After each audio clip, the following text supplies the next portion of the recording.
नमस्कार, आप देख रहे हैं अब तक टीवी चैनल। हमारे संवाददाता भूपेंद्र कुमार ने जनपद प्रयागराज से जानकारी देते हुए बताया, doctor Indu Chaudhary BHU professor Varanasi के द्वारा स्थान मांडवर काशीराम दसाईराम पॉलिटेक्निक छत्रपति साहू जी नगर महुगट बेलन बरौधा हालिया लालगंज मिर्जापुर में वीर एकलव्य व बिरसा मुंडा संत शिरोमणि गुरु रविदास जी सुपरसी के जयंती के अवसर पर लोगों को संबोधित किया गया है।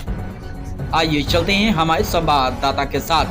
प्रबंधक हैं जो कि विधानसभा प्रभारी भाई राकेश पटेल जी, विधानसभा प्रभारी लाल बहादुर मौर्य जी, विधानसभा महासचिव डॉक्टर पन्नालाल कश्यप जी, विधानसभा सचिव चंद्रेश पांडे जी, विधानसभा उपाध्यक्ष रामचंद्र धनकार जी, राज बहादुर जी, सूर्यनाथ कोल जी, त्रिभुवन नाथ जी जो कि पूर्व प्रधान है, डीसी गौतम जी, पप्पू जी, अताउल्ला खान जी, सत्यनारायण जैसर जी, अशोक कुमार जी, गिरिजा शंकर जी, मजनू राव जी, शिवलाल जी, गोपी कोल जी, लालजी कोल जी, सुभाष कोल जी, राम सखा विश्वकर्मा जी और साथ ही साथ इस मंच पे हमारी आदरणीय माता जी जो कि सारनाथ से चल के आई हैं और जो भी सम्मानित यहाँ पर हमारे गुरुजी लोग बैठे हुए हैं और साथ ही साथ आदरणीय भरते जी को सादर बंदामी करती हूँ और यहाँ पर उपस्थित जो अलग अलग जगहों से यहाँ पर बहुत सम्मानित हमारे सभी भाई लोग और सभी प्यारी बहनों जो आए हैं, आप सबको एक स्वर में जय भीम, जय भीम।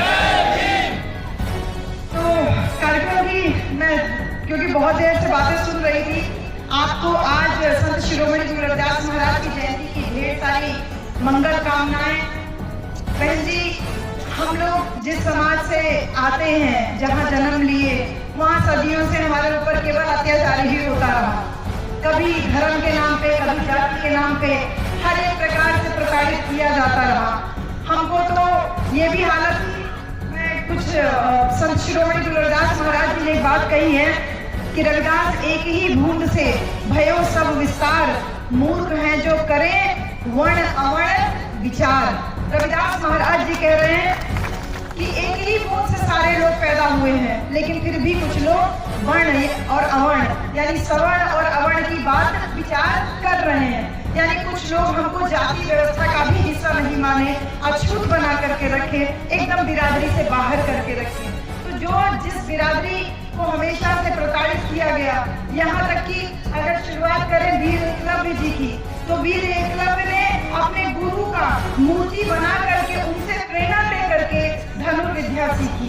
तो सोचिए कि हमारे बच्चों के अंदर कितना कौशल है कि उनको एक ट्रेनर की जरूरत नहीं होती बहन जी, उनको सिखाने वाले गुरु की जरूरत नहीं होती। वो गुरु को प्रेरणा मान करके अपने दम पे उस विद्या को सीख सकते हैं। लेकिन गुरु लोगों का, आप एक कह सकते हैं हम लोग भी गुरु ही हैं, हम जैसे गुरुओं की मक्कारी समझ लीजिए कि हम अपने शिष्यों को आशीर्वाद देने की बजाय, शिष्यों को प्रोत्साहन देने की बजाय शिष्यों का अंगूठा मांग लेते हैं गुरु दक्षिणा में।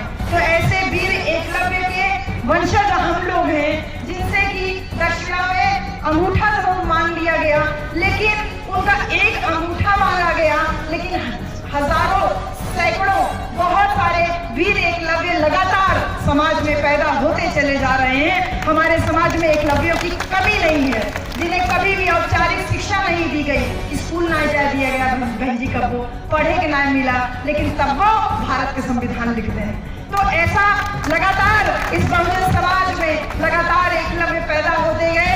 वीर बिरसा मुंडा 25 साल की उम्र में लोगों को ये समझाते 17-18 बरस की उम्र में लोगों को ये समझाना शुरू कर दिए कि ये धन धरती है, ये राजपाट इस पे हमारा है, धन धरती राजपाट पे हक अधिकार हमारा है। उनको भगवान बोला जाने लगा।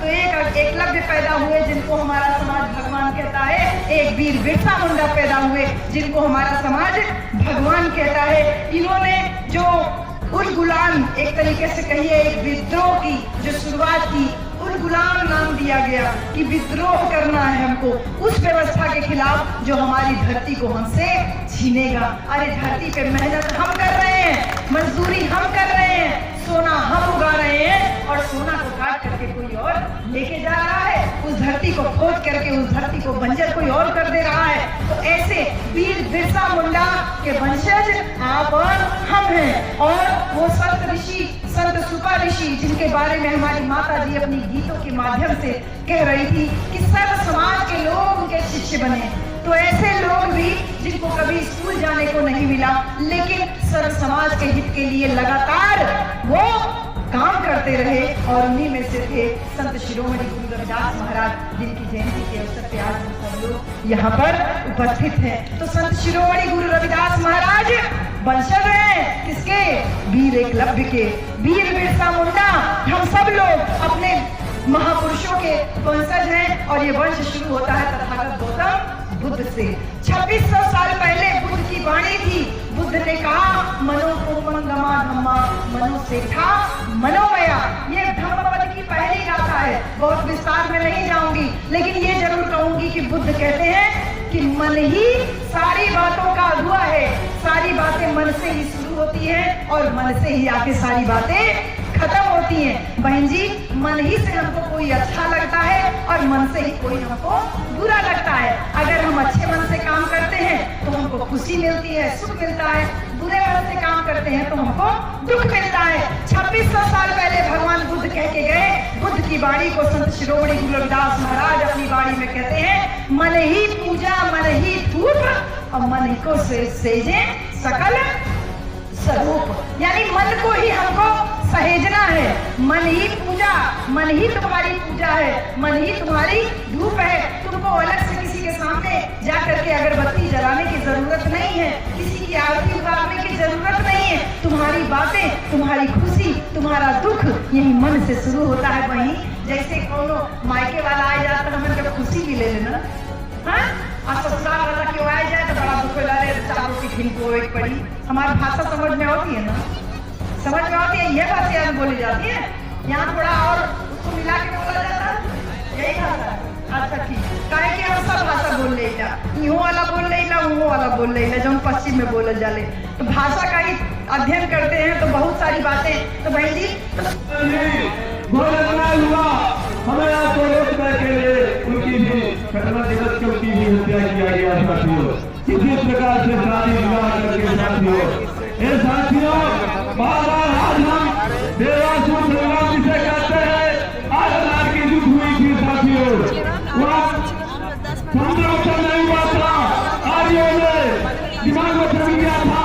हम लोगों से प्यार की बातें करके हमें आपको सम्मिलित करके एक दूध की पान किए थे। हमारे समाज को शराब और मदिरा पिलाकर बेहोश करके सरकार का काम किए। आज ही कहते हैं राहु केतु नाम के, कहते हैं सरकार था। अगर सरकार उतना होता तो कैसे साथियों, ऐसे आपके